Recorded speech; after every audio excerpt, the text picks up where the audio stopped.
ಶ್ರೀ ಗುರುಭ್ಯೋ ನಮಃ. ನಮಃ ಶ್ರೀ ಯತಿರಾಜಾಯ ವಿವೇಕಾನಂದ ಸೂರಯೇ ಸತ್ ಚಿತ್ ಸುಖ ಸ್ವರೂಪಾಯ ಸ್ವಾಮಿನೇ ತಾಪಹಾರಿಣಿ.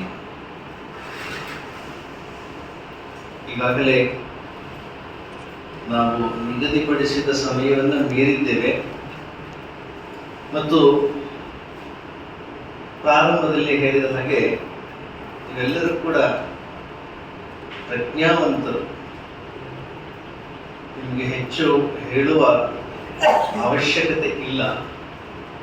ಸಂಕ್ಷಿಪ್ತವಾಗಿ ಸೂಚಿಸಿದರೆ ಅರ್ಥ ಮಾಡಿಕೊಳ್ಳುವಂತಹ ವ್ಯಕ್ತಿತ್ವವನ್ನು ಹೊಂದಿದಂತಹ ವೇದಿಕೆಯ ಮೇಲೆ ಇರುವಂತಹ ಎಲ್ಲ ಹಿರಿಯರೇ ಮತ್ತು ಮುಂಭಾಗದಲ್ಲಿ ಇರುವಂತಹ ಪ್ರಜ್ಞಾವಂತರೇ, ಇವತ್ತು ಒಂದು ಪ್ರಶ್ನೆ ನನಗೆ ಪ್ರಾರಂಭದಲ್ಲಿ ಮಂಜುನಾಥ್ ಅವರು ಕೊಟ್ಟಿದ್ದಾರೆ. ನಿಮ್ಮಲ್ಲೂ ಬಹಳ ಜನಗಳಲ್ಲಿ ಮತ್ತು ಅದರಲ್ಲೂ ವಿದ್ಯಾರ್ಥಿಗಳಲ್ಲಿ ಪ್ರಶ್ನೆ ಇರಬಹುದು, ಪ್ರಜ್ಞೆ ಅಂದ್ರೆ ಏನು, ಆ ಶಬ್ದ ಎಲ್ಲಿಂದ ಬಂತು ಇತ್ಯಾದಿ. ಇದನ್ನ ನಾನು ಇವತ್ತು ಆ ವೇದಿಕೆಯ ಮೇಲೆ ಕುಳಿತಿದ್ದಾಗ ನನ್ನ ಜೊತೆ ಎಲ್ಲ ಮಹೇಶರೇ, ಮಂಜುನಾಥ್ ಅಂತ ಹೆಸರು ಬೇರೆ ಅಷ್ಟೇ, ಅವರು ಮಹೇಶ್ ಅರವಿಂದ್, ಇವರು ಮಹೇಶ್ ಜೋಶಿ. ಸಾಂಕೇತಿಕವಾಗಿ ಹೇಳೋದಾದ್ರೆ ನಾನು ಕೂಡ ಯತಿ. ನನ್ನ ಗುರು ಮಹೇಶ್ವರ, ಶಿವ. ಸನ್ಯಾಸಿಗಳಿಗೆ ಗುರು ಶಿವ. ಶಿವನಿಗೆ ಶಿವನ ಸ್ಥಿತಿ ಯಾವಾಗಲೂ ಕೂಡ ಸಮಾಧಿಯಲ್ಲಿ ಇರುವಂಥದ್ದು. ನಾವು ಶಿವರಾತ್ರಿ ದಿನ ಗಮನಿಸ್ತೇವೆ, ಶಿವಪಾರ್ವತಿಯನ್ನ ಇಟ್ಟು ಪೂಜೆ ಮಾಡೋದು ಬಹಳ ಕಡಿಮೆ. ಪ್ರಜ್ಞಾವಂತರಾದವರು ಆದರೆ ಯೋಗೀಶ್ವರ ಶಿವನನ್ನ ಇಟ್ಟು ಪೂಜೆ ಮಾಡ್ತಾರೆ, ಇಡೀ ರಾತ್ರಿ ಮಾಡ್ತಾರೆ. ಕಾರಣ ಏನು ಅಂತ ಹೇಳಿದ್ರೆ, ನಮ್ಮಲ್ಲಿ ಸುಪ್ತವಾಗಿರುವಂತಹ ನಿಜವಾದ ಪ್ರಜ್ಞೆ ಅದನ್ನ ಜಾಗೃತಗೊಳಿಸೋದಕ್ಕೋಸ್ಕರ ನಾವು ಶಿವರಾತ್ರಿಯ ದಿನ ಉಪವಾಸ ಮಾಡಿ ಜಾಗರಣೆ ಮಾಡಿ ಆ ಪ್ರಜ್ಞೆಯನ್ನ ಜಾಗೃತಗೊಳಿಸ್ಕೊಳ್ಳೋದಕ್ಕೋಸ್ಕರ ಮಾಡುವಂತಹ ಒಂದು ಆಚರಣೆ. ಅದು ಕೂಡ ಶಿವನಿಂದಲೇ ಬಂದಿರುವಂಥದ್ದು. ಮತ್ತೊಂದು ವಿಚಾರ ಅಂತಂದ್ರೆ, ನಮ್ಮ ಜೊತೆ ವೇದಿಕೆಯನ್ನ ಹಂಚಿಕೊಂಡಿರುವಂತಹ ದಿವ್ಯತ್ರಯರು, ರಾಮಕೃಷ್ಣ ಪರಮಹಂಸರು, ಶ್ರೀಮಾತೆ ಶಾರದಾ ದೇವಿಯವರು ಹಾಗೂ ಸ್ವಾಮಿ ವಿವೇಕಾನಂದರು. ಸಾಮಾನ್ಯವಾಗಿ ಎಲ್ಲ ವೇದಿಕೆಗಳಲ್ಲಿ ಅವರು ಪ್ರೇಕ್ಷಕರನ್ನು ನೋಡ್ತಾ ಇರ್ತಾರೆ, ಆಶೀರ್ವದಿಸ್ತಾ ಇರ್ತಾರೆ. ಇವತ್ತು ಅವರು ವೀಕ್ಷಕರಾಗಿ ನಮ್ಮನ್ನು ನೋಡ್ತಾ ಇದ್ದಾರೆ. ಆ ಪ್ರಜ್ಞೆ ರಾಮಕೃಷ್ಣರು ಇರುವಂತಹ ಸ್ಥಿತಿ ಇದೆಯಲ್ಲ, ಅದಕ್ಕೆ ಪ್ರಜ್ಞೆ ಅಂತ ಹೇಳ್ತಾರೆ. ಹಲವಾರು ಶಬ್ದ ಇದೆ. ಸಮಾಧಿ ಅಂತ ಹೇಳ್ತಾರೆ, ಪ್ರಜ್ಞೆ ಅಂತ ಹೇಳ್ತಾರೆ, ಸೂಪರ್ ಕಾನ್ಶಿಯಸ್ ಸ್ಟೇಟ್ ಅಂತ ಹೇಳ್ತಾರೆ. ನನಗೆ ಈ ವೇದಿಕೆಗೆ ಬರೋದಕ್ಕೆ ನನ್ನ ಇದು ವೈಯಕ್ತಿಕ ಸ್ಟೇಟಸ್ನಲ್ಲಿ ನಾನು ಇವತ್ತು ಕಾರ್ಯಕ್ರಮದ ಇನ್ವಿಟೇಷನ್ ಹಾಕಿದ್ದೆ. ನಾನು ಹಾಕೋ ಉದ್ದೇಶ ನಾನು ಎಲ್ಲೆಲ್ಲಿ ಹೋಗ್ತೀನಿ ಅಂತ ಹೇಳ್ಕೊಳ್ಳೋದಕ್ಕಲ್ಲ, ನಾನು ಒಂದು ಸಂಸ್ಥೆಯ ಮುಖ, ವಿದ್ಯಾರ್ಥಿ ಮಂದಿರಂನ ಮೇಲ್ವಿಚಾರಕ. ನನ್ನ ವಿದ್ಯಾರ್ಥಿ ಮಂದಿರಂ ಎಲ್ಲೆಲ್ಲಿ ಹೋಗ್ತಾ ಇದೆ, ಏನೇನು ಮಾಡ್ತಾ ಇದೆ, ನಮ್ಮ ವಿದ್ಯಾರ್ಥಿಗಳಿಗೆ ಏನನ್ನ ಕೊಡ್ತಾ ಇದೆ ಅನ್ನೋದನ್ನ ತಂದೆ ತಾಯಿಗಳು, ಹಿರಿಯರು ಸಮಾಜಕ್ಕೆ ತಿಳಿಸೋದಕ್ಕೆ ಒಂದು ಸಾಧನವೇ ಹೊರತು ನನ್ನ ವೈಯಕ್ತಿಕ ಚಟುವಟಿಕೆಗಳ ಬಿಂಬಿಸೋದಕ್ಕೋಸ್ಕರ ಅಲ್ಲ. ಕೆಲವೊಮ್ಮೆ ಅದು ಆ ರೀತಿಯಾಗಿ ಗ್ರಹಿಸಲ್ಪಡುತ್ತೆ. ಎಲ್ಲವನ್ನೂ ಒಳ್ಳೆಯ ದೃಷ್ಟಿಯಲ್ಲೂ ಕೆಟ್ಟ ದೃಷ್ಟಿಯಲ್ಲೂ ಗ್ರಹಿಸುವಂಥದ್ದು ಸರ್ವೇ ಸಾಮಾನ್ಯ. ಅದು ನಿರರ್ಥಕ ಅಂತ ಭಾವಿಸಿ ಅಲ್ಲಿ ರಾಮಕೃಷ್ಣ ಪರಮಹಂಸರನ್ನ ನಾವು ಏನು ನೋಡ್ತೀವಲ್ಲ, ಅದು ಕೂಡ ಸಮಾಧಿಯಲ್ಲಿ ಇರುವಂತಹ ಒಂದು ಸ್ಥಿತಿ. ರಾಮಕೃಷ್ಣರು ಫೋಟೋಗ್ರಾಫರ್ ಬಂದು ಅವ್ರ ಫೋಟೋ ತೆಗಿತೀವಿ ಅಂತ ಹೇಳ್ಬಿಟ್ಟು ಪೋಸ್ಟ್ ಕೊಟ್ಟು ತೆಗೆದಿದ್ದ ಫೋಟೋ ಅಲ್ಲ. ಅದ್ರ ಹಿನ್ನೆಲೆ ಬಹಳ ಚೆನ್ನಾಗಿದೆ. ನಾನು ಪ್ರಾರಂಭದಲ್ಲಿ ಹೇಳಿದಾಗೆ ಎಲ್ಲರೂ ಪ್ರಜ್ಞಾವಂತರ ಇಲ್ಲಿ ಮಾತಾಡೋದಕ್ಕೆ, ನಾವು ನಮ್ಮ ವಿಚಾರವನ್ನು ಹಂಚಿಕೊಳ್ಳೋದಕ್ಕೆ ಬಿಟ್ರೆ ಒಬ್ಬೊಬ್ರು 24 ಗಂಟೆಗಳ ಕಾಲ ನಿರಂತರವಾಗಿ 3 ದಿನಗಳ ಕಾಲ ಮಾತನಾಡುವಷ್ಟು ಜ್ಞಾನ ಇರುವಂಥವರೇ. ಅದಾದ್ಮೇಲೆ ಇನ್ನೂ ಇದೆ ಜ್ಞಾನ, ಆದರೆ ಹಸಿವು ಬಾಯಾರಿಕೆ ನೀರಡಿಕೆಗಳಿಂದ ನಿಲ್ಲಿಸಬಹುದೇ ಹೊರತು ಎಲ್ಲರೂ ಅಂತಹ ಪ್ರಜ್ಞಾ ಅಂತಾರೆ. ಈ ಪ್ರಜ್ಞೆಯ ವಿಸ್ತಾರ ಅನಂತ. ಪ್ರಜ್ಞೆ ಅನ್ನುವಂಥದ್ದು ಸಮಾಧಿ, ಪ್ರಜ್ಞೆ. ಶಾಸ್ತ್ರದಲ್ಲಿ, ನಮ್ಮ ಭಾರತೀಯ ತತ್ವಶಾಸ್ತ್ರದಲ್ಲಿ ಈ ಶಬ್ದ ಬಹಳ ಉಪಯೋಗಿಸಲ್ಪಡುವಂತಹ ಒಂದು ಶಬ್ದ. ನಾನು ವೇದಿಕೆಯನ್ನ ಉದ್ದೇಶ ಹೇಳುವಾಗ ಹೇಳಿದೆ, ರಾಮಕೃಷ್ಣರ ಭಾವಚಿತ್ರ ತೆಗೆಯುವಾಗ ವಿವೇಕಾನಂದ ತೆಗೆಸಿದ್ದು, ನರೇಂದ್ರನಾಗಿದ್ದಾಗ ತೆಗೆಸಿದ್ದು. ನಿಮ್ಮ ಭಾವಚಿತ್ರ ತೆಗಿಬೇಕು ಅಂತ ಬಹಳ ರಿಕ್ವೆಸ್ಟ್ ಮಾಡ್ಕೊಳ್ತಾರೆ. ನನ್ನ ಭಾವಚಿತ್ರ ನನಗೆ ಯಾಕೆ, ಯಾರಿಗೆ ಯಾಕೆ ಅಂತ ಹೇಳ್ತಾ ರಾಮಕೃಷ್ಣ ಸಮಾಧಿಗೆ ಹೋಗ್ಬಿಡ್ತಾರೆ. ಸಮಾಧಿಗೆ ಹೋದಾಗ ತೆಗೆದಂತಹ ಭಾವಚಿತ್ರ ಇದು. ಅದೇ ರೀತಿಯಾಗಿ ಪಕ್ಕದಲ್ಲಿ ಶಾರದಾ ಮಾತೆಯವರ ಚಿತ್ರ. ಇದನ್ನ ಐರ್ಲೆಂಡಿನಿಂದ ಭಾರತಕ್ಕೆ ಬಂದು ಭಾರತವನ್ನು ಪ್ರೀತಿಸಿ ಭಾರತೀಯಳಾಗಿ ಭಾರತದ ಉತ್ಥಾನಕ್ಕೋಸ್ಕರ ತನ್ನ ಜೀವನವನ್ನು ಮುಡಿಪಾಗಿಟ್ಟಂತಹ ಸೋದರಿ ನಿವೇದಿತಾ, ಆಕೆ ತೆಗೆಸಿದಂತಹ ಭಾವಚಿತ್ರ. ಶಾರದಾ ಮಾತೆಯವರು ಈ ಭಾವಚಿತ್ರವು ಕೂಡ ಬಹಳ ಅವರಿಗೆ ನಾಚಿಕೆ. ಭಾವಚಿತ್ರ ತೆಗೆಸ್ತೀನಿ ಅಂತಂದಾಗ ಬೇಡ ಬೇಡ ಅಂತಂದ್ರು ಕಡೆಗೆ ವಿದೇಶದಿಂದ ಬಂದಂತಹ ಕೆಲವು ಸ್ತ್ರೀಯರು, ಅಮ್ಮ ನಾವು ವಿದೇಶಕ್ಕೆ ಹೋದಾಗ ನಿಮ್ಮನ್ನ ನೋಡ್ಲಿಕ್ಕೋಸ್ಕರ ನಮ್ಗೆ ಒಂದು ಭಾವಚಿತ್ರ ಬೇಕು ಅಂತ ಒಪ್ಪಿಸಿ ವಿದೇಶಿ ಶಿಷ್ಯರು ಅಪೇಕ್ಷೆ ಪಟ್ಟಿದ್ದಕ್ಕೋಸ್ಕರ ಶಾರದಾ ಮಾತೆಯವರು ಒಪ್ಪಿ ತೆಗೆಸ್ಕೊಂಡಂತಹ ಭಾವಚಿತ್ರ. ಇದು ಎರಡನೇ ಭಾವಚಿತ್ರ. ಆಕ್ಚುಲಿ ಮೊದಲನೇ ಭಾವಚಿತ್ರ ಏನು ಅಂದ್ರೆ ಅವರು ತಲೆಯಲ್ಲಿ ಅದು ಮೊದಲನೇ ಭಾವಚಿತ್ರ. ಅವ್ರಿಗೆ ಕ್ಯಾಮ್ರಾ ನೋಡ್ಲಿಕ್ಕೆ ಆಗ್ಲಿಲ್ಲ, ಒಂದು ಲಜ್ಜೆ. ಎರಡನೇದು ನಾನು ಯಾರು, ನಾನು ಏನೂ ಅಲ್ಲ, ಭಗವಂತನೇ ಎಲ್ಲ ಅನ್ನುವ ಒಂದು ಭಾವನೆ ಮತ್ತು ಮನಸ್ಥಿತಿ. ಆ ಸಂದರ್ಭದಲ್ಲಿ ಶಾರದಾ ಮಾತೆಯವರ ಮೊದಲ ಭಾವಚಿತ್ರ ಆ ರೀತಿಯಾಗಿರುತ್ತೆ. ಅದಾದ್ಮೇಲೆ ನೀವು ಪ್ರಜ್ಞೆಯ ಇನ್ನೊಂದು ಸ್ತರ, ಒಂದು ಅತ್ಯಂತ ಉನ್ನತ ಸ್ತರ, ಅದರಿಂದ ಒಂದು ಮಟ್ಟ ಕೆಳಗೆ ಬಂದರೆ ವಿಸ್ಡಮ್ ಅಂತ ನಾವೇನು ಹೇಳ್ಬೋದು. ಆ ಸ್ತರದಲ್ಲಿ ಸೋದರಿ ನಿವೇದಿತಾ ಹೇಳ್ತಾರೆ, ಅಮ್ಮ ಫೋಟೋ ತೆಗೆದಿದ್ದು ಆಯ್ತು ಅಂತ. ಸ್ವಲ್ಪ ಹೊತ್ತು ಆದ್ಮೇಲೆ ಮತ್ತೆ ಮತ್ತೆ ಅದನ್ನೇ ಹೇಳ್ತಾ ಇರ್ತಾರೆ, ಯಾಕಂದ್ರೆ ಅವರು ಸಮಾಧಿಯಲ್ಲಿದ್ದರು. ಆಮೇಲೆ ಕೇಳಿಸ್ಕೊಂಡು ಸ್ವಲ್ಪ ಕೇಳಿಸ್ಕೊಂಡು ಓ ಆಯ್ತು ಅಂತ ಹೇಳಿ ಮತ್ತೆ ಅವರು ಹೀಗೆ ಬಂದಾಗ, ಆ ನಾಚಿಕೆಯಿಂದ ತಲೆ ತಗ್ಗಿಸಿದಂತಹ ಮುಖದಿಂದ ಹೀಗೆ ಬಂದಾಗ ತೆಗೆದಂತಹ ಭಾವಚಿತ್ರ. ಅವಾಗ ಭಾವಚಿತ್ರ ತೆಗೆದು ಆಮೇಲೆ ಶಾರದಾ ಮಾತೆಯವರ ಭಾವಚಿತ್ರವನ್ನು ತೋರಿಸ್ತಾರೆ ಆ ವಿದೇಶಿ ಮಹಿಳೆಯರು. ಅವರೆಲ್ಲ ವಿವೇಕಾನಂದ ಶಿಷ್ಯರು. ಅದನ್ನು ತೋರಿಸಿದಾಗ ಅವ್ರು ಹೇಳ್ತಾರೆ, ಆ ಭಾವ ಸಮಾಧಿಯಿಂದ, ಆ ಪ್ರಜ್ಞೆಯಿಂದ, ಉನ್ನತ ಸ್ತರದ ಪ್ರಜ್ಞೆಯಿಂದ ಕೆಳಗೆ ಬರುವಂತಹ ಸ್ಥಿತಿಯಲ್ಲಿ ಇರುವಂತಹ ಭಾವಚಿತ್ರ ಇದು ಅಂತ ಹೇಳ್ತಾರೆ. ವಿವೇಕಾನಂದರ ಬಗ್ಗೆ ನಾನೇನು ಹೇಳಬೇಕಾಗೇ ಇಲ್ಲ. ವಿವೇಕಾನಂದರು ಧ್ಯಾನ ಸಿದ್ಧರು, ಹುಟ್ಟಿನಿಂದಲೇ ಅವರು ಮಹಾಯೋಗಿಗಳು. ಅವರ ಬಗ್ಗೆ ತಿಳ್ಕೊಂಡಂತ ನಿಮ್ಮೆಲ್ಲರಿಗೂ ಕೂಡ ಅವರ ಬಗ್ಗೆ ಸ್ವಲ್ಪ ನಾನು ಕೂಡ ಗೊತ್ತಿದೆ ಅಂತ ತಿಳ್ಕೊಳ್ತೇನೆ. ಮುಖ್ಯ ವಿಚಾರಕ್ಕೆ ಬರೋದಾದ್ರೆ, ಪ್ರಜ್ಞಾ ಅನ್ನುವಂಥದ್ದು ನಮ್ಮ ಭಾರತೀಯ ತತ್ವಶಾಸ್ತ್ರದಲ್ಲಿ ಬೃಹದಾರಣ್ಯಕ ಉಪನಿಷತ್ತಿನಲ್ಲಿ, ಕಠೋಪನಿಷತ್ತಿನಲ್ಲಿ, ಶ್ವೇತಾಶ್ವತರ ಉಪನಿಷತ್ತಿನಲ್ಲಿ, ಭಗವದ್ಗೀತೆಯಲ್ಲಿ, ಪತಂಜಲಿ ಯೋಗ ಸೂತ್ರದಲ್ಲಿ ಈ ಶಬ್ದದ ಬಳಕೆ ಹೆಚ್ಚು ಕಡಿಮೆ ಒಂದೇ ಅರ್ಥದಲ್ಲಿ ಬಳಕೆ ಆಗಿರೋದು. ಶಾಸ್ತ್ರದ ಪ್ರಕಾರ ನೀವು ಶಾಸ್ತ್ರವನ್ನು ಅಧ್ಯಯನ ಮಾಡುವಾಗ ಇದಕ್ಕೆ ಬೇರೆ ಬೇರೆ ಉಪನಿಷತ್ತುಗಳಲ್ಲಿ ಹೆಚ್ಚು ಕಡಿಮೆ ಬಹಳ ಹತ್ತಿರದಲ್ಲಿ ಇರುವಂತಹ ಅರ್ಥ.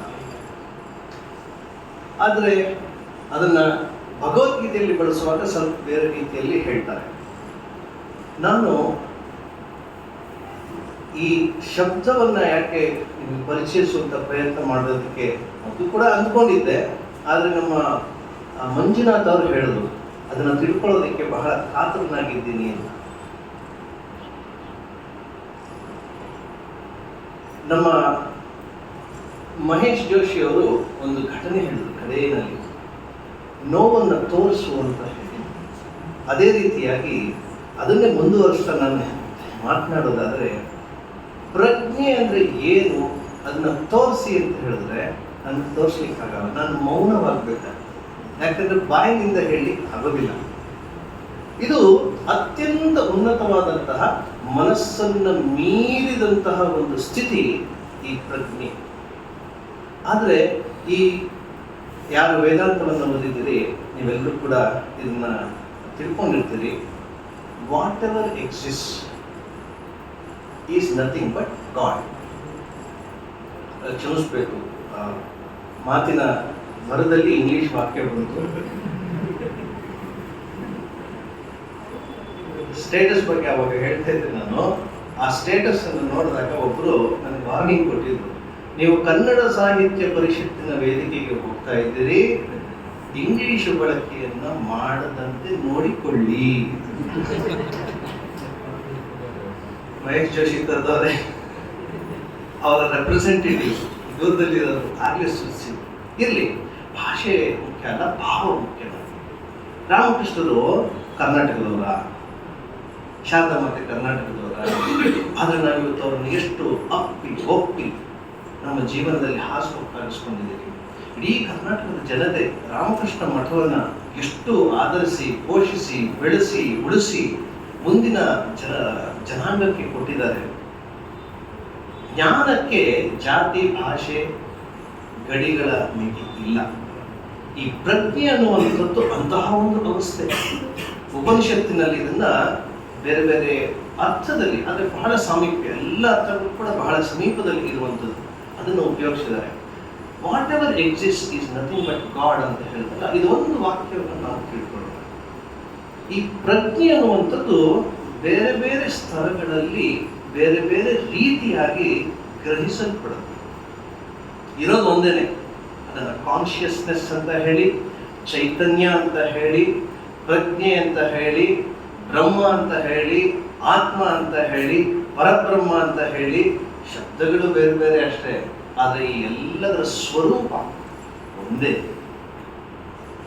ಏನೇನಿದೆಯೋ ಎಲ್ಲವೂ ಕೂಡ ಪರಬ್ರಹ್ಮ ಅಂತ ಹೇಳಿದಾಗ ನರೇಂದ್ರ ಇದನ್ನ ವಿವೇಕಾನಂದ ಪೂರ್ವಾಶ್ರಮ ಆತ ರಾಮಕೃಷ್ಣರಿಗೆ ಒಂದು ವಿದ್ಯಾರ್ಥಿ 19ನೇ ವಯಸ್ಸಿನಲ್ಲಿ ಭೇಟಿ ಮಾಡಿದಾಗ, ಹಾಗಾದರೆ ಅಲ್ಲಿ ಒಬ್ಬ ಪಕ್ಕದಲ್ಲೇ ಗುಡುಗುಡಿ ಸೇರ್ತಾ ಇರ್ತಾನೆ. ಈಗಿನ ಕಾಲದ ಸಿಗರೇಟ್ ಅಂತ ಅಂದ್ಕೊಳ್ಬೋದು. ಗುಡುಗುಡಿ ಸೇರ್ತಾ ಇರ್ತಾನೆ. ರಾಮಕೃಷ್ಣ ಪರಮಹಂಸರಿಗೆ ತೋರಿಸಿ ಕೇಳ್ತಾರೆ, ಆ ಗುಡುಗುಡಿ ಸೇರ್ತಾ ಇರೋದು ಬ್ರಹ್ಮನ? ಅಂದರೆ ಅದೊಂದು ಅಭ್ಯಾಸ ಅಲ್ಲ, ಒಳ್ಳೆಯದು ಕೆಟ್ಟದ್ದು ಬೇರೆ ಪ್ರಶ್ನೆ. ಅಭ್ಯಾಸ ಅಲ್ಲ, ಅದು ಅದು ಬ್ರಹ್ಮನ ಅಂತ ಹೇಳ್ತಾರೆ. ರಾಮಕೃಷ್ಣರು ಹೌದು ಅಂತ. ಅದನ್ನ ಸೇರ್ತಾ ಇರೋದು ಬ್ರಹ್ಮನ? ಅಂದರೆ ಬ್ರಹ್ಮ ಅಂತ ಹೇಳಿದ್ರೆ ಪರಮ ಪವಿತ್ರವಾದಂತಹ ವಸ್ತು, ಯಾವ ಕೆಟ್ಟ ಕೆಲಸವೂ ಆಗೋದಿಲ್ಲ, ಯಾವ ಕೆಟ್ಟ ಕೆಲಸವೂ ಮಾಡೋದಿಲ್ಲ ಅನ್ನುವಂತಹ ಒಂದು ಸಾಮಾನ್ಯ ತಿಳುವಳಿಕೆ. ಆ ಹಿನ್ನೆಲೆಯಲ್ಲಿ ನರೇಂದ್ರ ಕೇಳ್ತಾರೆ. ನಂತರ ಲೇವಡಿ ಮಾಡ್ತಾ ಕೇಳ್ತಾನೆ ನರೇಂದ್ರ, ಆ ಹೊಗೆ ಬರ್ತಾ ಇದೆಯಲ್ಲ ಬಾಯಿಂದ, ಅದು ಬ್ರಹ್ಮನ? ರಾಮಕೃಷ್ಣ ಪರಮಹಂಸ ಹೇಳ್ತಾರೆ, ಹೌದು, ಅದು ಕೂಡ ಬ್ರಹ್ಮ. ಪಕ್ಕದಲ್ಲಿ ತನ್ನ ಸ್ನೇಹಿತ ಇರ್ತಾನೆ, ಅವನಿಗೆ ಹೇಳ್ತಾನೆ, ನೋಡು ಯಾವ ಥರ ಮಾತಾಡ್ತಾ ಇದ್ದಾರೆ ಇವ್ರಿಗೆ. ಭಾಷೆ ಭಾವ ಹೇಗಿತ್ತು ಅಂತಂದ್ರೆ, ಅವ್ರ ಮುಖದಲ್ಲಿ ತಲೆ ಸ್ವಲ್ಪ ಕೆಟ್ಟಿದೆ ಅಂತ. ಆಮೇಲೆ ಆ ಗುಡುಗುಡಿ ಅದು ಅಂತ ಕೇಳ್ತಾನೆ. ರಾಮಕೃಷ್ಣ ಹೇಳ್ತಾರೆ, ಅದು ಕೂಡ ಬ್ರಹ್ಮನೇ. ನರೇಂದ್ರನ್ಗೆ ಒಂದು ಕಡೆ ಎಷ್ಟು ನಗು ಬಂದ್ಬಿಡ್ತು ಅಂದ್ರೆ, ಅಂಥವ್ರ ಮುಂದೆ ನಾವು ನಗೋದು ತಪ್ಪು ಅಂತ ಹೇಳಿ ಗೌರವ ಕೊಡಬೇಕು ಅನ್ನೋ ದೃಷ್ಟಿಯಿಂದ ತನ್ನ ಸ್ನೇಹಿತನ ಕರ್ಕೊಂಡು ಬಾ ಚೌರಾಸಪ್ಪ ಅಂತ ಹೇಳ್ಬಿಟ್ಟು ಆಚೆ ಹೋಗ್ಬಿಟ್ಟು ಜೋರಾಗಿ ನಗ್ತಾನೆ. ರಾಮಕೃಷ್ಣಗೆ ಗೊತ್ತಾಗತ್ತೆ ಏನ್ ಮಾಡ್ತಾನೆ ಇವನು. ಆಚೆ ಹೋಗ್ಬಿಟ್ಟು ಏನ್ ಮಾತಾಡ್ತಿದ್ದೀರ ನೀವು ಅಂತ ಕೇಳ್ತಾರೆ.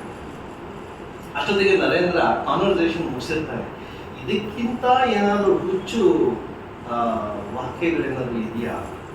ಸೇದೋನೂ ಬ್ರಹ್ಮ, ಗುಡುಗುಡಿಯೂ ಬ್ರಹ್ಮವಂತೆ, ಹೊಗೇನೂ ಬ್ರಹ್ಮ, ತಲೆ ಕೆಟ್ಟವ್ರು ಮಾತ್ರ ಮಾತಾಡೋದು ರೀತಿ ಅಲ್ವಾ ಇದು ಅಂತ ಹೇಳ್ತಾರೆ.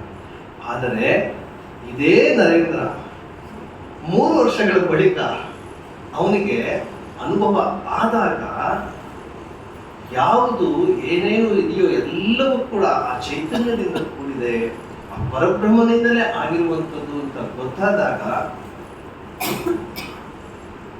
ಸುಮ್ಮನಿಲ್ಲ.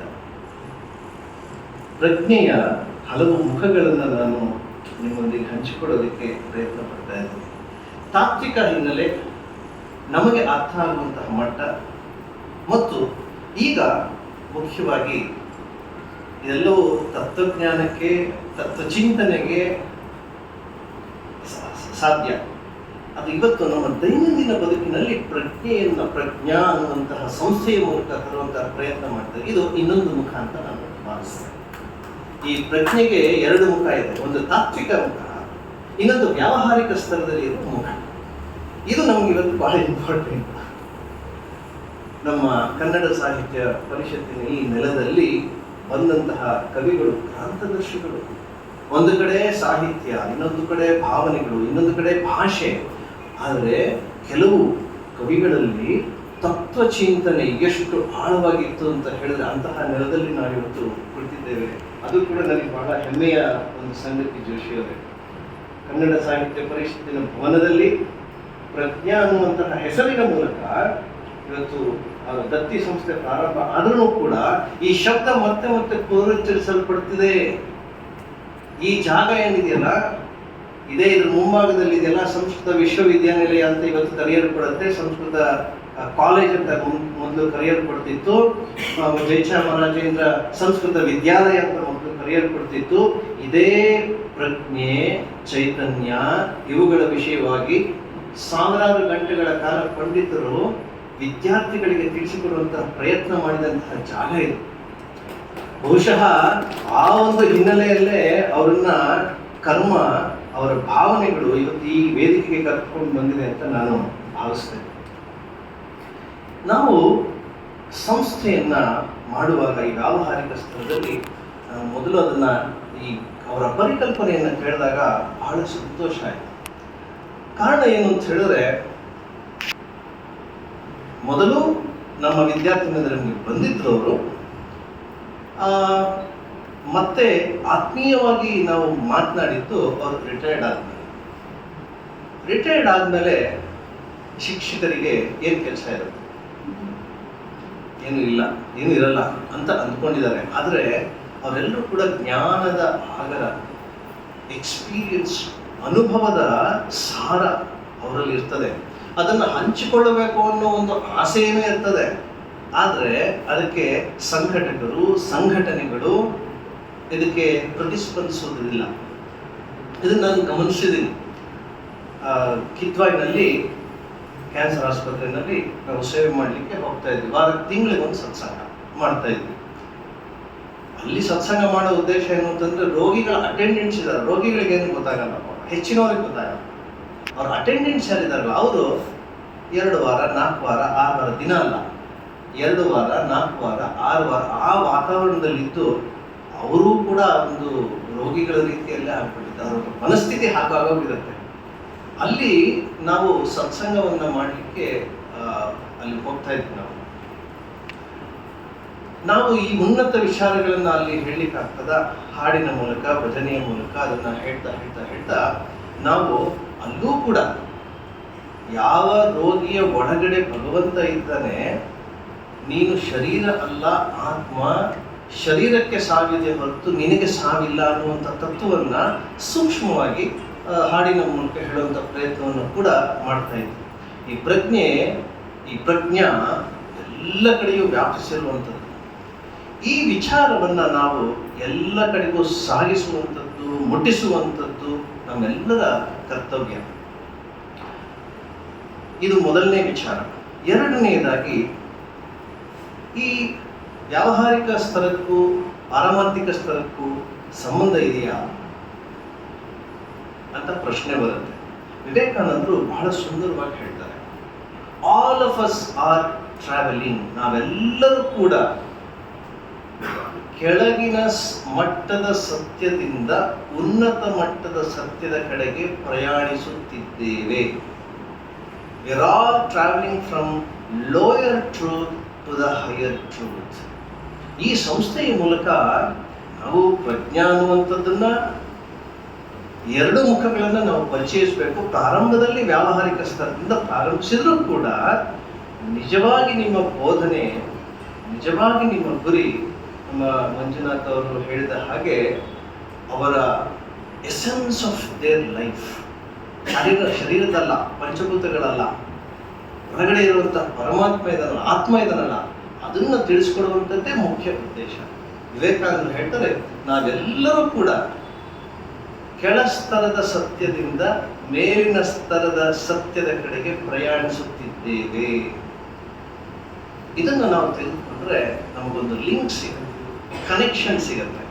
ಈ ನಮ್ಮ ಪ್ರಜ್ಞಾ ಫೌಂಡೇಶನ್ ಏನಿದೆ, ಇವತ್ತು ಬೇರೆ ಬೇರೆ ಕ್ಷೇತ್ರಗಳಲ್ಲಿ, ಕಾಲೇಜಿನ ಬೇರೆ ಬೇರೆ ಹಂತಗಳಲ್ಲಿ ವಿದ್ಯಾರ್ಥಿಗಳಿದ್ದಾರೆ ಮತ್ತು ಶಿಕ್ಷಕರಿದ್ದಾರೆ, ನುರಿತ ಪರಿಣತ ಜ್ಞಾನ ಸಂಪನ್ನರಾದಂತಹ ಶಿಕ್ಷಕರಿದ್ದಾರೆ. ಇವರೆಲ್ಲರನ್ನ ಜೋಡಿಸುವಂತಹ ಒಂದು ಕಾರ್ಯಕ್ರಮ, connecting the different organisations to uplift our younger generation. ಬಹಳ ಒಂದು ಒಳ್ಳೆಯ ಪರಿಕಲ್ಪನೆ ಇದು. ತುಂಬ ದೊಡ್ಡ ಕಾರ್ಯ. ಅವ್ರ ಹೆಸರೇ ಸೂಚಿಸೋ ಹಾಗೆ, ಹೇಗೆ ರವೀಂದ್ರನಾಥ್ ಟ್ಯಾಗೋರ್ ಅವರ ಒಂದು ಸಣ್ಣ ಕವನ ಇದೆ, 4 ಸಾಲಿನ ಕವನ, ಬಂಗಾಳಿ ಭಾಷೆಯಲ್ಲಿ. ಸೂರ್ಯ ವಿಶ್ರಾಂತಿಯನ್ನು ಪಡಿಬೇಕು ಅಂತ ಕೇಳ್ತಾನಂತೆ.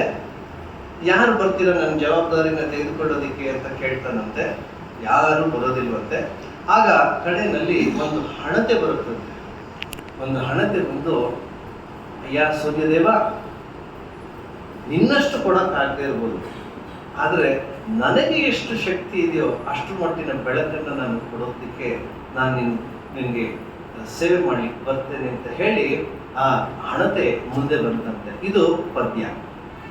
ಅದೇ ರೀತಿಯಲ್ಲಿ ನಮ್ಮ ಮಹೇಶ್ ಅರವಿಂದ್ ಅವರು ಪ್ರಜ್ಞಾ ಅನ್ನುವಂಥದ್ದು ಬಹಳ ವಿಸ್ತಾರವಾದಂತಹ, ವಿಶಾಲವಾದಂತಹ, ನಾನು ಹೇಳಿದೆ ಅನಂತ ಅಂತ ಹೇಳಿ, ಅನಂತವಾದದ್ದನ್ನ ಗ್ರಹಿಸಿ ಹಿಡಿದು ಅದಕ್ಕೊಂದು ಮೂರ್ತ ರೂಪವನ್ನು ಕೊಟ್ಟು ಎಲ್ಲರಿಗೂ ತಲುಪಿಸುವಂತಹ ಒಂದು ಮಹತ್ ಕಾರ್ಯಕ್ಕೆ ಕೈ ಹಾಕಿದ್ದಾರೆ. ಅವು ನಾವೆಲ್ಲರೂ ಕೂಡ ಯಾವುದೋ ಒಂದು ಸ್ತರದಲ್ಲಿ ಇದೀವಿ, ವಿದ್ಯಾರ್ಥಿಗಳು ಯಾವುದೋ ಒಂದು ಸ್ತರದಲ್ಲಿ ಇದ್ದಾರೆ. ಅವರೆಲ್ಲರನ್ನು ಕೂಡ ಅವರು ಎಲ್ಲಿದ್ದಾರೋ ಅಲ್ಲಿಂದ ಮೇಲಿನ ಒಂದು ಹೆಜ್ಜೆ ಮೇಲೆ. ವಿವೇಕಾನಂದರ ಒಂದು ವಾಕ್ಯ, who is a good teacher ಅಂತ, one who helps a student to grow, to improve from where he is. ಯಾರು ನಿಜವಾದ ಶಿಕ್ಷಕ ಅಂತ ಹೇಳಿದ್ರೆ, ಯಾವ ವಿದ್ಯಾರ್ಥಿ ಯಾವ ಸ್ತರದಲ್ಲಿ ಇದ್ದಾನೆ ಅಂತ ತಿಳಿದುಕೊಂಡು ಆ ಸ್ತರದಿಂದ ಮೇಲಕ್ಕೆ ಬರಲಿಕ್ಕೆ ಯಾರು ಸಹಾಯ ಮಾಡ್ತಾರೋ ಅವನು ಶಿಕ್ಷಕ.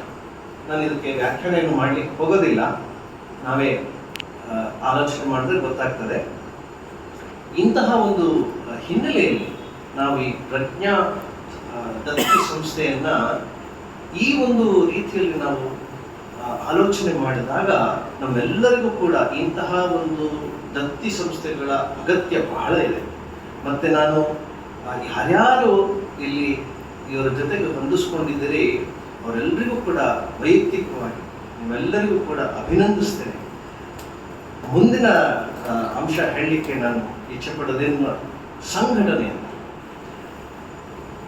ಎಲ್ಲರೂ ಕೈ ಜೋಡಿಸುವಂಥದ್ದು. ಯಾಕೆಂತ ಹೇಳಿದ್ರೆ ನಮ್ಮೆಲ್ಲರಿಗೂ ಕೂಡ, ನಾವು ಎಷ್ಟೇ ಪ್ರಜ್ಞಾವಂತರಾದರೂ ಕೂಡ ಒಂದು ಸ್ವಲ್ಪ ಅಹಂ, ಆಮೇಲೆ ಸ್ವಲ್ಪ ಕಾರ, ಅಹಂಕಾರ, ಸಪ್ರತಿಷ್ಠೆ, ಇದೆಲ್ಲ ಒಂದು ಸ್ವಲ್ಪ ಇರ್ತದೆ. ಅದನ್ನ ಬಿಟ್ಕೊಡೋದು ಬಹಳ ಕಷ್ಟ. ಆದರೆ ಇಂಥ ಸಂಸ್ಥೆಗಳು ಬಂದಾಗ ಇದೇನು ಪ್ರಜ್ಞಾ ಏನದು ಪ್ರಜ್ಞೆ, ಏನೋ ಡಿಫ್ರೆಂಟ್ ಆಗಿ ಹೆಸರಿಟ್ಟಿದಾರಲ್ಲ, ಹೆಚ್ಚು ಪ್ರಚಲಿತ ಇಲ್ಲ ಈ ಶಬ್ದ. ಸಾಹಿತ್ಯ, ಸಂಸ್ಕೃತ, ಶಾಸ್ತ್ರ ಓದುವಂತಹ ವಿದ್ಯಾರ್ಥಿಗಳ ಗುಂಪಿನಲ್ಲಿ ಈ ಶಬ್ದದ ಪರಿಚಯ ಇರ್ತದೆ ಅಷ್ಟೇ. ಇಲ್ಲ ಅಂತ ಹೇಳಿದ್ರೆ ಹೊಸ ಹೆಸರು ಇಡ್ಬೇಕು, ಇದುವರೆಗೂ ಯಾರು ಇಟ್ಟಿರ್ಲೇಬಾರ್ದು ಅಂತ ಹೆಸರು ಹುಡುಕಿದಾಗ ಪ್ರಜ್ಞಾ ಅಂತ ಏನೋ ಸಿಗ್ಬೋದು. ಆವಾಗ ಪ್ರಜ್ಞಾ ಅಂತ ಇಡ್ತಾರೆ. ಹೊಸ ಹೆಸರು ಇಟ್ಟಿದ್ದೀನಿ, ಇದು 6,000 10,000 ವರ್ಷದ ಹಿಂದೆನೇ ಎಲ್ಲ. ಹೌದಾ, ನಂಗೆ ಗೊತ್ತಿರಲಿಲ್ಲ ಅಂತ ಹೇಳಬೇಕಾಗುತ್ತೆ. ಅಂತಹ ಒಂದು ಪರಿಸ್ಥಿತಿಯಲ್ಲಿ ಈ ಪ್ರಜ್ಞಾ ಅನ್ನುವಂಥದ್ದನ್ನ ಒಂದು ದತ್ತಿ ಸಂಸ್ಥೆಯ ಮೂಲಕ ಪರಿಚಯಿಸ್ತಾ ನಮ್ಮ ಒಳಗಡೆ ಇರುವಂತಹ ಅಸುಪ್ತ ಪ್ರಜ್ಞೆಯನ್ನು ಜಾಗೃತಗೊಳಿಸೋದಕ್ಕೆ ನಾವೆಲ್ಲರೂ ಇದನ್ನ ಉಪಯೋಗಿಸ್ಕೊಳ್ಳೋಣ. ಎಲ್ಲರೂ, ನೀವೆಲ್ಲರೂ ಕೂಡ ನಾವು ಎಲ್ಲೆಲ್ಲಿದ್ದೀವಿ ಅಲ್ಲಿಂದ ಮುಂದೆ ಹೋಗ್ಬೇಕಾಗಿದೆ. ರಾಮಕೃಷ್ಣ ಪರಮಹಂಸರು ಹೇಳ್ತಾರೆ, ಎಲ್ಲಿಯವರೆಗೆ ನಾನು ಬದುಕಿರುತ್ತೇನೆ ಅಲ್ಲಿಯವರೆಗೆ ಕಲಿಯುತ್ತೇನೆ. ಕಲಿಕೆ ಅನ್ನುವುದು ನಿರಂತರ. ನಾವು ವೈಸ್ ಚಾನ್ಸಲರ್ ಆಗಿರ್ಬೋದು, ರಿಟೈರ್ಡ್ ಪ್ರೊಫೆಸರ್ ಆಗಿರ್ಬೋದು, ಜೀನಿಯಸ್ ಆಗಿರಬಹುದು, ಏನಾದ್ರೂ ಕೂಡ ಎಲ್ಲಿಯವರೆಗೆ ಶ್ವಾಸ ಉಸಿರು ನಡೀತಾ ಇರ್ತದೆ ಅಲ್ಲಿಯವರೆಗೆ ಕಲಿಕೆಗೆ ಅವಕಾಶ ಇದೆ. ಕಲಿಯಬೇಕು ಅನ್ನುವ ಸಂದೇಶ ನಾವು ರಾಮಕೃಷ್ಣರಿಂದ ಪಡ್ಕೊಳ್ತೀವಿ. ಅವ್ರು ಯಾವ ಶಾಲೆಗೆ ಹೋಗಲಿಲ್ಲ, ಯಾವ ಯೂನಿವರ್ಸಿಟಿಗೆ ಹೋಗಲಿಲ್ಲ, ಸರ್ಟಿಫಿಕೇಟ್ ಇಲ್ಲ, ಏನೂ ಇಲ್ಲ ಅವರಿಗೆ. 3ನೇ ಕ್ಲಾಸ್ ಓದೋರು ಹಳ್ಳಿ ಶಾಲೆಯಲ್ಲಿ, ಸಂಸ್ಕೃತ ಭಾಷೆ ಗೊತ್ತಿಲ್ಲ, ಇಂಗ್ಲಿಷ್ ಒಂದು 11 ಶಬ್ದ ಗೊತ್ತಿತ್ತು ಅವರಿಗೆ. ಆದರೆ ಅವರು ಆಡಿದಂತಹ ಮಾತುಗಳು ಇವತ್ತು ಆ ಉನ್ನತ ಸ್ತರದಿಂದ ಬಂದಂತಹ ಮಾತುಗಳು ಅಂತ ಹೇಳಿ ಅವರ ಮಾತುಗಳನ್ನ ಗಾಸ್ಪಲ್ ಆಫ್ ಶ್ರೀರಾಮಕೃಷ್ಣ ಅಂತ ಒಂದು ಪುಸ್ತಕ ಸುಪ್ರಸಿದ್ಧ. ನಿಮ್ಮ ಗಮನಕ್ಕೆ ಬಂದಿದ್ದರೆ ದಯವಿಟ್ಟು ಓದಿ. ನಮ್ಮ ಇಲ್ಲೇ ಹತ್ತಿರದಲ್ಲಿರುವಂತಹ ರಾಮಕೃಷ್ಣ ಮಠದಲ್ಲಿ ಸಿಗತ್ತದು. ಸರಳವಾಗಿದೆ, ಸಂಸ್ಕೃತಮಯ ಇಲ್ಲ, ಸರಳವಾದ ಸಂಭಾಷಣೆ. ಅದರಲ್ಲಿ ಯಾರು ಭಕ್ತರು ಬರ್ತಾರೆ ಅಥವಾ ಯಾರಿಗೆ ಜಿಜ್ಞಾಸುಗಳಿದ್ದಾರೆ ಅವ್ರು ಬರ್ತಾರೆ, ಅವ್ರು ಮಾತನಾಡ್ತಾರೆ, ಆ ಕಾನ್ವರ್ಸೇಷನ್ಸ್ ಇದೆ ಅದರಲ್ಲಿ ಅಷ್ಟೇ. ಆದರೆ ನಾನು ಅದನ್ನು ಯಾಕೆ ಪುಸ್ತಕ ಇಂಟ್ರೊಡ್ಯೂಸ್ ಮಾಡೋದಕ್ಕೋಸ್ಕರ ನಾನು ಹೇಳ್ತಾ ಇಲ್ಲ. ಪ್ರಜ್ಞಾ ಅನ್ನುವಂತಹ ಶಬ್ದದ ಬಳಕೆಯನ್ನು ನಾವು ಇವತ್ತು ಮಾಡ್ತಾ ಇದ್ದೀವಲ್ಲ, ಸೂಕ್ತವಾಗಿರುವ ಪ್ರಜ್ಞೆ ನಮ್ಮಲ್ಲಿ ಜಾಗೃತವಾಗಿರ್ಬೇಕು ಅಂತಂದ್ರೆ ಇಂತಹ, ಯಾಕಂದ್ರೆ ಅನಂತವಾದದ್ದನ್ನು ಹೇಳ್ಕೊಳ್ಳೋಕೆ ಕಷ್ಟವಾಗಿರುವಂಥದ್ದು. ಅದನ್ನು ತಿಳ್ಕೊಳ್ಳೋದಕ್ಕೆ ನಾವು ರಾಮಕೃಷ್ಣರ ಮಾತುಗಳನ್ನ, ಸಂಭಾಷಣೆಗಳ ಸಹಾಯವನ್ನು ತೆಗೆದುಕೊಂಡಾಗ ಈ ಪ್ರಜ್ಞಾ ಅನ್ನುವಂಥದ್ದು ಇನ್ನು ಹೇಳೋದು ಬಹಳ ಮುಖ್ಯ. ವ್ಯಾವಹಾರಿಕ ಸ್ತರದಲ್ಲಿ ಅದನ್ನು ಹೇಗೆ ಬಳಸಿಕೊಳ್ಳಬೇಕು, ಪಾರಮಾರ್ಥಿಕ ಸ್ತರದಲ್ಲಿ ಹೇಗೆ ಬಳಸಿಕೊಳ್ಳಬೇಕು ಅಂತ ನಾವು ರಾಮಕೃಷ್ಣರಿಂದ ಸುಲಭವಾಗಿ ಕಲಿಯಬಹುದು. ಇದು 2ನೇ ಅಂಶ. 3ನೇ ಅಂಶ, ಕಡೆಯ ಅಂಶ. ಇದು ಭಾರತದಲ್ಲಿ ಸಂಘಟನೆಗಳ ಕೊರತೆ, ಸಂಘಟಕರ ಕೊರತೆ, ಸಂಸ್ಥೆಗಳ ಕೊರತೆ. ಯಾಕೆ ಅಂತ ಹೇಳಿದ್ರೆ, ವಿವೇಕಾನಂದರು ಹೇಳ್ತಾರೆ, ಭಾಷಣದ ಅಮೆರಿಕದಲ್ಲಿ ಮಾಡಿದಂಥ ಒಂದು ಭಾಷಣದಲ್ಲಿ ಹೇಳ್ತಾರೆ, ನಮ್ಮ ಭಾರತೀಯರು ಹೇಗೆ ಅಂತಂದ್ರೆ 3 ಜನ ಸೇರಿದ್ರೆ 5 ಕಂಪನಿಗಳನ್ನ ಪ್ರಾರಂಭ ಮಾಡಿರ್ತಾರೆ ಅಂತ ಹೇಳ್ತಾರೆ. ಅಂದ್ರೆ 3 ಜನ ಒಟ್ಟಿಗೆ ಸೇರಿ 3 ಕಂಪನಿ ಅಲ್ಲ 5 ಕಂಪನಿ ಮಾಡಿರ್ತಾರೆ. ಗೊತ್ತಿಲ್ಲದೆ ಮಾಡಿರ್ತಾರೆ, ಹೇಳದೆ ಮಾಡಿರ್ತಾರೆ, ಒಪ್ಕೊಂಡಿರ್ತಾರೆ, ಅದು ಮಾಡಿರ್ತಾರೆ. ಅಂದ್ರೆ ಸಂಘಟನೆಯಲ್ಲಿ ನಾವು ಬಹಳ ದುರ್ಬಲರು. ಇದು ನಮಗೆ ಶಾಪವೋ ಅಥವಾ ನಮ್ಮ ಸ್ವಾರ್ಥವೋ ನಾನು ಅದ್ರ ಬಗ್ಗೆ ಏನು ಹೇಳಲಿಕ್ಕೆ ಹೋಗೋದಿಲ್ಲ.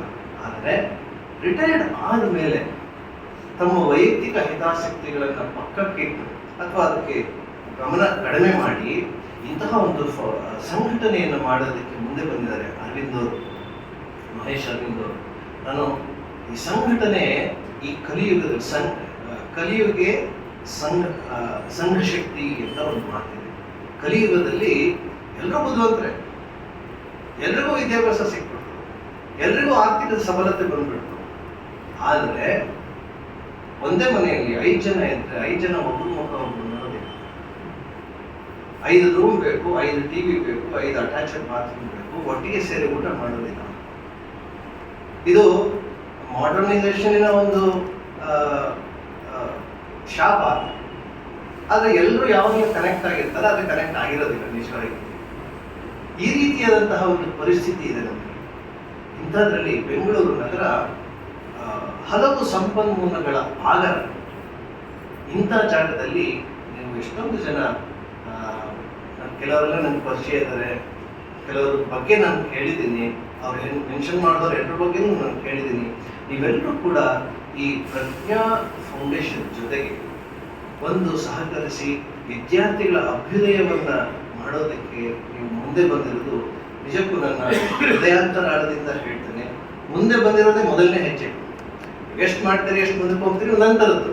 ಆದರೆ ಇವತ್ತು ಆ ಒಂದು ಸಂಘಟನೆಗೆ ನೀವೆಲ್ಲರೂ ಕೂಡ ಮನಪೂರ್ವಕವಾಗಿ ಬಂದು ಅವರ ಜೊತೆ ನಿಂತಿದ್ದೀರಿ ಅಂತ ನಮಗೆ ನೋಡಿದಾಗ ಬಹಳ ಬಹಳ ಸಂತೋಷ ಆಯಿತು. ನಿಮ್ಮೆಲ್ಲರಿಗೂ ಕೂಡ ವೈಯಕ್ತಿಕವಾಗಿ ಮತ್ತು ರಾಮಕೃಷ್ಣ ಮಠದ ಕಡೆಯಿಂದ ನಾನು ಅಭಿನಂದಿಸ್ತೇನೆ. ಮತ್ತು ಈ ಸಂದರ್ಭದಲ್ಲಿ ರಾಮಕೃಷ್ಣರು, ಶಾರದಾ ಮಾತೆ, ವಿವೇಕಾನಂದರನ್ನ ಪ್ರಾರ್ಥಿಸ್ಕೊಳ್ತೇನೆ. ನಾವು ಯಾರು ಅವರ ಅನುಯಾಯಿಗಳಿದ್ದೀವಿ ಅಥವಾ ಅವರ ಪರಂಪರೆಯಲ್ಲಿ ಬಂದಿದ್ದೀವಿ, ನಾವು ಅವ್ರನ್ನ ದೇವರು ಅಂತ ಕರೀತೇವೆ. ನೀವು ಒಪ್ಕೊಳ್ಳೋದು ಅದು ಒಪ್ಕೊಳ್ಳೋದು ಬಿಡೋದು ನಿಮ್ಮ ಇಚ್ಛೆಗೆ ಸಂಬಂಧಪಟ್ಟಿದೆ. ಆದರೆ ಈ ಯುಗಕ್ಕೆ ಏನು ಬೇಕು ಅಂತ ಹೇಳಿದ್ರು ರಾಮಕೃಷ್ಣರು, ವಿವೇಕಾನಂದ. ಸ್ವತಃ ಭಗವಂತನೇ ಒಂದು ಸಂಸ್ಥೆಯನ್ನ ಪ್ರಾರಂಭ ಮಾಡಬೇಕು ಅಂತ ರಾಮಕೃಷ್ಣ ಜೀವನ ಓದಿದಾಗ ನಿಮ್ಗೆ ಗೊತ್ತಾಗುತ್ತೆ, ವಿವೇಕಾನಂದ ಜೀವನ ಓದಿದಾಗ ಗೊತ್ತಾಗುತ್ತೆ. ಇನ್ನು ಮುಂದಿನ ದಿನಗಳಲ್ಲಿ, ಮುಂದಿನ ಯುಗಗಳಲ್ಲಿ, ಮುಂದಿನ 2000 ವರ್ಷಗಳನ್ನು ಸಂಘಟನೆಯ ಮೂಲಕ ಎಲ್ಲ ಆಗ್ತದೆ ಅಂತ ತೋರಿಸಿಕೊಟ್ಟು ಸೂಚಿಸಿ ವಿವೇಕಾನಂದರಿಗೆ ನೀನೊಂದು ಸಂಘ ಮಾಡಬೇಕು ಅಂತ ಸೂಚನೆ ಕೊಟ್ಟವರು ರಾಮಕೃಷ್ಣ ಪರಮಹಂಸರು. ಈ ಸಂಸ್ಥೆಯ ಮೂಲಕ, ರಾಮಕೃಷ್ಣ ಮಿಷನ್ನಿನ ಮೂಲಕ, ಈ ರಾಮಕೃಷ್ಣ ಮಿಷನ್ ಸ್ವಯಂ ಭಗವಂತನಿಂದಲೇ ನಿರ್ಮಿಸಲ್ಪಟ್ಟಿರುವಂತಹ ನಿರ್ದೇಶನದ ಮೇಲೆ ಸ್ಥಾಪಿತವಾಗಿರುವಂತಹ ಒಂದು ಸಂಸ್ಥೆ. ಇದು ಹಿಂದಿನ ನಮ್ಮ ಇತಿಹಾಸದಲ್ಲಿ ಇಲ್ಲ. ರಾಜ್ಯಗಳು ಇತ್ತು, ಮಂತ್ರಿಮಂಡಲಗಳು ಇತ್ತು, ವಿಶ್ವವಿದ್ಯಾನಿಲಯಗಳು ಇತ್ತು. ಆದರೆ ಒಬ್ಬ ಸಂತ ನಿರ್ದೇಶಿಸಿ ಸಂಘ ಮಾಡಬೇಕು ಅಂತ ಮಾಡಿಸಿರುವಂಥದ್ದು ಇದೇ ಮೊದಲು. ನಾವೆಲ್ಲರೂ ಕೂಡ ಈ ರಾಮಕೃಷ್ಣ ಮಿಷನ್ ಅನ್ನ ಯಾಕೆ ಅವರು ಹೇಳುವಾಗ ರಾಮಕೃಷ್ಣ ಸಂಘದ ಸನ್ಯಾಸಿಗಳ ಬಗ್ಗೆ ಕೂಡ ಹೇಳಿದ್ರು. ವೇದಿಕೆಯಲ್ಲಿ ಶ್ಲಾಘನೆಯನ್ನು ಪಡೆಯೋದು ಬಹಳ ಸುಲಭ, ಆದರೆ ಅದನ್ನು ಇಟ್ಟುಕೊಂಡು ಜೀವನ ನಡೆಸುವಂಥದ್ದು ಬಹಳ ತಪೋಮಯವಾದಂತಹ, ಕಷ್ಟಕರವಾದಂತಹ ಕೆಲಸ. ಇವತ್ತು ಸಂಘಕ್ಕೆ ಆ ಹೆಸರು ಬರಲಿಕ್ಕೆ ಜೋಶಿಯವರು ಮಾತನಾಡುವಾಗ ಹೇಳಿದ್ರಿ, ಕೆಲವರು ಪ್ರಕಟಣೆಗೆ ಬರ್ತಾರೆ, ಹೆಚ್ಚಿನ ಜನ ಹಿಂದೆ ಉಳಿತಾರೆ. ಮತ್ತು ವಿದ್ಯಾಶಾಲೆಯ ಬಗ್ಗೆ ಒಂದು ಮಾತನ್ನ ಬಹಳ ಹೇಳಿದ್ರು, ಅದು ಕೂಡ ನನಗೆ ಬಹಳ ಹಿಡಿಸ್ತು. ಕಾರಣ ಏನು ಅಂತಂದ್ರೆ, ಪ್ರತಿ ವರ್ಷ 1200 ಜನಕ್ಕೆ ನಾವು ಅಪ್ಲಿಕೇಶನ್ ಕೊಡ್ತೀವಿ, ಕೊಡುವಾಗಲೇ ಫಿಲ್ಟರ್ ಮಾಡಿರ್ತೀವಿ. ಕೊಟ್ಟಾದ್ಮೇಲೆ ನಾವು ಒಂದು 80ರಿಂದ 100 ಜನಕ್ಕೆ ಸೀಟ್ ಕೊಡ್ತೀವಿ. ನಮ್ಮ ಹಿರಿಯ ಸ್ವಾಮಿಯವರೊಬ್ಬರು ಹೇಳ್ತಾ ಇದ್ರು, ಈ ಸೀಟ್ ಕೊಡೋದು, ಸೀಟು ಯಾರು ಪಡೆದುಕೊಂಡ್ರು ಅನ್ನೋದಿದೆಯಲ್ಲ, ಇದೆಲ್ಲ ಒಂದು ಆಟ. ಅದಾದ್ಮೇಲೆ ನಡೆಯುತ್ತಲ್ಲ, ಅದು ಬಹಳ ನೋವು ಅಂತ ಹೇಳ್ತಾರೆ. ಯಾಕೆಂದ್ರೆ 100 ಜನ ಸೀಟ್ ಕೊಡೋದು ಖುಷಿ ಪಡ್ತಾರೆ, 900 ಜನ ಇದಾರಲ್ಲ, ಯಾರಿಗೆ ಸೀಟ್ ಸಿಗಲ್ವಲ್ಲ, ಅವರೆಲ್ಲರೂ ನಮ್ಮನ್ನು ದ್ವೇಷ ಮಾಡ್ತಾರೆ. ಪ್ರತಿ ವರ್ಷ ಈ ಪ್ರಕ್ರಿಯೆ ಆಗುತ್ತೆ. ಆದರೆ ಏನು ಮಾಡ್ಲಿಕ್ಕೆ ಆಗೋದಿಲ್ಲ. ಎಲ್ರಿಗೂ ಸೀಟ್ ಕೊಡ್ಲಿಕ್ಕೆ ನಮ್ಮ ಹತ್ರ ಅವಕಾಶ ಇಲ್ಲ. ಮತ್ತು ಎಲ್ರಿಗೂ ಸಿಗತ್ತೆ ಅಂತ ಆದರೆ 1000 ಅಲ್ಲ, ಅದು 10,000 ಆಗುತ್ತೆ. ಅದಕ್ಕೆ ಕೊನೆ ಇಲ್ಲ. ಆದರೆ ಕ್ವಾಲಿಟಿಯನ್ನು, ಆ ಒಂದು ಏನು ಹೇಳ್ತಾರೆ, ಗುಣಮಟ್ಟವನ್ನು ಕಾಯ್ದುಕೊಂಡು ನಡೆಸ್ಕೊಂಡು ಹೋಗ್ತಾ ಇರೋದನ್ನ ಗುರುತಿಸುವಂಥವ್ರು ಬಹಳ ಕೆಲವೇ ಮಂದಿ. ನಮ್ಮ ಜೋಶಿಯವರು ಇವತ್ತು ಅದನ್ನು ವೇದಿಕೆ ಮೇಲೆ ಹೇಳಿಬಿಟ್ರು. ನನಗೆ ಬಹಳ ಸಂತೋಷ. ಯಾಕಂದ್ರೆ ಮುಂದಿನ 2-3 ದಿನ ನಮಗೆ ಇದು ಬಹಳ ಕಷ್ಟಕರವಾದಂತಹ ಸಮಯ. ಅಪ್ಲಿಕೇಶನ್ ಹಾಕ್ತಾರೆ, ಯಾವತ್ತೋ ಎಲ್ಲೋ ಸರ್ಕಾರದಲ್ಲಿ ಒಬ್ಬ ಡ್ರೈವರ್ ಆಗಿರ್ಬೋದು, ಅಥವಾ ಒಂದು ಶಾಲಾ ಕಾಲೇಜಿನಲ್ಲಿ ಪಿಯೋನ್ ಆಗಿರ್ಬೋದು, ಅವ್ನಿಗೆ ಹೆಂಗೋ ನಮ್ಮ ನಂಬರ್ ಸಿಕ್ಬಿಡುತ್ತೆ. ಅಲ್ಲಿಂದ ಫೋನ್ ಮಾಡ್ತಾರೆ, ನಾನು ನಿಮ್ಮನ್ನು ಭೇಟಿಯಾಗಿದ್ದೆ. ನಾವು ಎಲ್ಲಿ ಭೇಟಿಯಾಗಿದ್ವಿ, ಯಾವಾಗ ಭೇಟಿಯಾಗಿದ್ವಿ? ಒಂದು ಕಾರ್ಯಕ್ರಮಕ್ಕೆ ಹೋದರೆ ನಾವು 50 ಜನಕ್ಕೆ ಸಿಗ್ತೀವಿ. ಎಲ್ಲರನ್ನೂ ನೆನ್ಪಿಟ್ಕೊಳ್ಳೋಕ್ಕೆ ಮನುಷ್ಯರಿಗೆ ಸಾಧ್ಯವಾಗದ ಮಾತು. ಅಂದರೆ ನಾನು ನಿಮ್ಮನ್ನು ನೋಡಿದ್ದೀನಿ, ನೀವು ನಾನು ಮಾತಾಡ್ಸಿದ್ದೀರ ಅಂತೆಲ್ಲ ಹೇಳ್ತೀನಿ. ಎಷ್ಟು ರೆಫರೆನ್ಸ್ ಹೇಳ್ತಾನೆ ಅಂದರೆ, ಹೌದು ಆಯಿತು, ಏನಾಗಬೇಕು ಅವಾಗ ಒಂದು ಹೇಳ್ತಾನೆ, ನಮ್ಮ ವಿದ್ಯಾಶಾಲೆಯಲ್ಲಿ ಸೀಟ್. ಇದನ್ನ ಯಾಕೆ ಹೇಳ್ತಾ ಇದ್ದೀವಿ ಅಂತಂದ್ರೆ, ಇವತ್ತು ಸಂಘಗಳು ಚೆನ್ನಾಗಿ ಕೆಲಸ ಮಾಡ್ತಾ ಇದೆ, ಸಂಘಟನೆಗಳು ಇವತ್ತು ಕಲಿಯುಗದಲ್ಲಿ ಚೆನ್ನಾಗಿ ಕೆಲಸ ಮಾಡ್ತಾ ಇದೆ. ಉದಾಹರಣೆಗೆ ನಿಮಗೆ ಇನ್ನೊಂದು ದೇಶದ ಉದಾಹರಣೆ ಹೇಳೋದಾದ್ರೆ, ಇವತ್ತು ಅಮೆರಿಕ ದೇಶವನ್ನು ಆಳ್ತಾ ಇರುವಂತಹ ಪ್ರತಿಷ್ಠಿತ ಕಂಪನಿಗಳು, ಗೂಗಲ್ ಆಗ್ಬೋದು, ಆ್ಯಪಲ್ ಆಗ್ಬೋದು ಇತ್ಯಾದಿ, ಹೆಚ್ಚು ವಿಷಯ ಬೇಡ ನಮಗೆ. ಇಂತಹ ಒಂದು ಸಂಸ್ಥೆ ಇವತ್ತು ಪ್ರಜ್ಞಾ ಫೌಂಡೇಶನ್ ಮೂಲಕ ರಾಮಕೃಷ್ಣ, ನಾನು ಯಾಕೆ ನೀವು ಯಾರನ್ನ ಇಡ್ತೀರಿ ವೇದಿಕೆ ಮೇಲೆ ಅಂತ ಕೇಳಿದೆ ನಾನು. ಅವ್ರು ಹೇಳಿದ್ರು, ರಾಮಕೃಷ್ಣ, ಶಾರದಾ ಮತ್ತು ವಿವೇಕಾನಂದ ಭಾವಚಿತ್ರ ಇಟ್ಟು. ನಾನು ಒಳಗೆ ಅಂದ್ಕೊಂಡೆ, ರಾಮಕೃಷ್ಣ ಏನು ಸಂಬಂಧ, ಹೇಗೆ ಅಂತ ಹೇಳಿ. ಆದರೆ ಆಮೇಲೆ ಮಾತಾಡ್ತಾ ಗೊತ್ತಾಯಿತು, ಅದು ಲಿಂಕ್. ಅದು ಆ ಸನಾತನ ಧರ್ಮದ ಕೊಂಡಿ ಹೇಗಿದೆ, ಗಣೇಶ, ಸರಸ್ವತಿ, ಪ್ರಾರಂಭದಲ್ಲಿ ಅವರೇ ಹೇಳಿದ್ರು, ಜ್ಞಾನದಾತೆ ಸರಸ್ವತಿ ಮಾತೆ, ಆಕೆಯ ಕೃಪೆಯನ್ನು ಪಡೆಯೋದಕ್ಕೋಸ್ಕರ ನಾವು ಆಕೆ ಇನ್ನೊಂದು ಮುಖ. ಹಲವು ಮಾತುಗಳಲ್ಲಿ ಪ್ರಜ್ಞೆ ಅನ್ನುವಂಥದ್ದು ಒಂದು ಸತ್ಯದ ಒಂದು ಶಬ್ದ ಅಷ್ಟೇ. ಇದು ಈ ಪ್ರಜ್ಞೆ ಅನ್ನುವಂಥದ್ದು ಈ ಸಂಘಟನೆಯ ಮೂಲಕ, ಇವತ್ತು ನಮ್ಮ ವಿದ್ಯಾರ್ಥಿಗಳ ಮಟ್ಟದಲ್ಲಿ ಹೋಗುವಂಥದ್ದು ಬಹಳ ಮುಖ್ಯವಾದದ್ದು. ಯಾಕೆಂದರೆ ಇವತ್ತು ಕನ್ನಡದಲ್ಲಿ ಬೈದರೆ ವಿದ್ಯಾರ್ಥಿಗಳಿಗೆ ಅರ್ಥವೇ ಆಗಲ್ಲ. ನಿಮ್ಗೆ ಏನಾದ್ರು ಪ್ರಜ್ಞೆ ಇದೆಯೇನಯ್ಯ ಅಂತ ಕೇಳಿದ್ರೆ ಅವನಿಗೆ ಪ್ರಜ್ಞೆ ಅಂದ್ರೆ ಏನು ಅಂತ ಗೊತ್ತಿಲ್ಲ. ಅವನಿಗೆ ಫೂಲ್ ಅಂತ ಹೇಳಿದ್ರೆ ತಕ್ಷಣ ಅವನಿಗೆ ಮುಖ ಎಲ್ಲ ಕೆಂಪಾಗುತ್ತೆ. ನನ್ನ ಎಲ್ಲರೂ ಎದುರುಗಡೆ ಪ್ರಜ್ಞೆ ನನ್ನ ಫೂಲ್ ಅಂತ ಕರೆದ್ರಲ್ಲ, ಇಂತಹ ಒಂದು ಪರಿಸ್ಥಿತಿ ಇದೆ. ಇಂತಹ ಪರಿಸ್ಥಿತಿಯಲ್ಲಿ ಈ ಶಬ್ದವನ್ನು ಪರಿಚಯಿಸಿ ಈ ನಿಜವಾದ ಅರ್ಥವನ್ನು ಈ ಫೌಂಡೇಶನ್ ಮೂಲಕ ತಲುಪಿಸುವಂಥದ್ದಿದೆಯಲ್ಲ, ಒಂದು ಒಳ್ಳೆಯ ಗುಣಮಟ್ಟದ ಕಾರ್ಯ. ದಿವ್ಯತ್ರೆಯರಲ್ಲಿ ಮತ್ತೊಮ್ಮೆ ನಾನು ಪ್ರಾರ್ಥಿಸಿಕೊಳ್ತಾ, ಈ ಪ್ರಜ್ಞಾ ಫೌಂಡೇಶನ್ ಸಣ್ಣದಾಗಿ, ಹೇಗೆ ರವೀಂದ್ರನಾಥ್ ಟ್ಯಾಗೋರ್ ಅವರು ಹೇಳಿದ್ರಲ್ಲ, ಹಣತೆ ಸಣ್ಣದಾಗಿರ್ಬೋದು, ಸಂಸ್ಥೆ ಇವತ್ತು ಪ್ರಾರಂಭ ಆಗ್ತಾ ಇರುವಾಗ ಯಾವಾಗಲೂ ಹೀಗೇನೆ ಸಣ್ಣದಾಗಿರ್ತದೆ. ಆದರೆ ಯಾವ ಮಟ್ಟದಲ್ಲಿ ಅದು ಬೆಳೆಯುತ್ತೆ ಅಂತ ಕಲ್ಪನೆ ಮಾಡಿಕೊಳ್ಳಿಕ್ಕೆ ಸಾಧ್ಯ ಆಗಲ್ಲ. ಇತ್ತೀಚಿನ ದಿನದ ಉದಾಹರಣೆ ಹೇಳೋದಾದರೆ, ಮೈಕ್ರೋಸಾಫ್ಟ್ ಎಲ್ಲಿತ್ತು, ಜೆಫ್ ಬೆಜೋಸ್ ಎಲ್ಲಿದ್ರು, ಇವತ್ತು ಯಾವ ಮಟ್ಟದಲ್ಲಿ ಬೆಳೆದಿದ್ದಾರೆ. ಇದು ಸಂಸ್ಥೆಯ ಶಕ್ತಿ. ಇನ್ಫೋಸಿಸ್ ಹೇಗಿತ್ತು, ಇವತ್ತು ಹೇಗಿದೆ. ಸಂಘಟನೆ ಮತ್ತು ಸಂಘದ ಶಕ್ತಿ ಇದು. ಈ ಸಂಘ ಆ ರೀತಿಯಾಗಿ ನಿಧಾನಕ್ಕೆ, ನ್ಯಾಚುರಲ್ ಗ್ರೋತ್, ನಿಧಾನವಾಗಿ ಸ್ವಾಭಾವಿಕವಾಗಿ ಇದು ಬೆಳೀತಾ ಯಾಕೆಂತಂದ್ರೆ ಶಾಂತವಾದದ್ದನ್ನು, ಅನಂತವಾದದ್ದನ್ನು ಶಾಂತ ರೂಪದಲ್ಲಿ ಪ್ರಾರಂಭಿಸ್ತಾ ಇರುವಂತಹ ಒಂದು ಸುದಿನ ಇವತ್ತು. ಈ ಒಂದು ಶುಭ ದಿನ ನಮ್ಮೆಲ್ಲರಿಗೂ ಕೂಡ ಅಂತಃಪ್ರಜ್ಞೆಯನ್ನು ಕೂಡ ಜಾಗೃತಗೊಳಿಸಲಿ, ಸಂಸ್ಥೆಯ ಪ್ರಜ್ಞೆಯನ್ನು ಕೂಡ ಜಾಗೃತಗೊಳಿಸಲಿ. ನಾವೆಲ್ಲರೂ ಕೂಡ ನಮ್ಮ ಕರ್ತವ್ಯವನ್ನು ಸ್ಮರಿಸಿ, ನಮ್ಮ ನಿಜವಾದ ನಾವು ಯಾರು ಅನ್ನೋದು ಈ ಪ್ರಜ್ಞೆಯಲ್ಲಿ ಇದೆ, ಅದನ್ನು ಕೂಡ ತಿಳಿದುಕೊಳ್ಳೋದಕ್ಕೆ ಈ ನಮ್ಮ ಪ್ರಜ್ಞಾ ಫೌಂಡೇಶನ್ ಅಥವಾ ಪ್ರಜ್ಞಾ ದತ್ತಿ ಸಂಸ್ಥೆ ನಮ್ಮೆಲ್ಲರಿಗೂ ಪ್ರೇರಣೆಯನ್ನು ನೀಡಲಿ, ನಮ್ಮೆಲ್ಲರಿಗೂ ಕೂಡ ಜೀವನದ ಧ್ಯೇಯವನ್ನು ಗುರುತಿಸುವಂತೆ ಮಾಡಿಕೊಡಲಿ. ನಮಗೆ ಪ್ರೇರಣೆಯನ್ನು ನೀಡ್ತಾ, ವಿದ್ಯಾರ್ಥಿಗಳಿಗೂ ಪ್ರೇರಣೆಯನ್ನು ನೀಡ್ತಾ, ಅವರ ಜೀವನದ ಬೆಳಕಾಗಲಿ ಈ ನಮ್ಮ ಪ್ರಜ್ಞಾ ದತ್ತಿ ಸಂಸ್ಥೆ ಅಂತ ದಿವ್ಯತ್ರೆಯರಲ್ಲಿ ಪ್ರಾರ್ಥಿಸುತ್ತಾ, ನೀವೆಲ್ಲರೂ ಕೂಡ ಇವತ್ತು ಈ ಕಾರ್ಯಕ್ರಮಕ್ಕೆ ಆಗಮಿಸಿ ಒಂದು ಒಳ್ಳೆಯ ಕಾರ್ಯಕ್ರಮಕ್ಕೆ ನೀವೆಲ್ಲರೂ ಕೂಡ, ಫೌಂಡೇಶನ್ ಅಂತ ಹೇಳಿದ್ರೆ ಇನ್ನೊಂದು ಅರ್ಥ ಇದೆ, ಕಟ್ಟಡದ ಕೆಳಗಡೆ ಹಾಕ್ತೀವಲ್ಲ ಅದಕ್ಕೂ ಕೂಡ ಫೌಂಡೇಶನ್ ಅಂತ, ಅಡಿಪಾಯ. ನೀವೆಲ್ಲರೂ ಅಡಿಪಾಯ ಬಹಳ ಮುಖ್ಯ ಕಟ್ಟಡಕ್ಕೆ. ನಾವೆಲ್ಲರೂ ಕೂಡ ಅಡಿಪಾಯಗಳಾಗಿ ಈ ಸಂಸ್ಥೆಗೆ ನಾವು ದುಡಿಯೋಣ ಅನ್ನೋ ತಪ್ಪಾಗುತ್ತೆ, ಸೇವೆಯನ್ನು ಸಲ್ಲಿಸ್ತಾ ನಾವು ಕೃತಾರ್ಥರಾಗೋಣ ಅಂತ ಹೇಳ್ತಾ, ನಿಮ್ಮೆಲ್ಲರಿಗೂ ಅನಂತ ಶುಭಾಶಯಗಳನ್ನು ಸೂಚಿಸುತ್ತಾ ಮತ್ತು ಪ್ರಜ್ಞಾ ಫೌಂಡೇಶನ್ನಿಗೂ ಕೂಡ ಅನಂತ ಶುಭಾಶಯಗಳನ್ನು ಕೋರ್ತಾ ವಿರಮಿಸ್ತೇನೆ. ಜೈ ರಾಮಕೃಷ್ಣ, ಜೈ ವಿವೇಕಾನಂದ.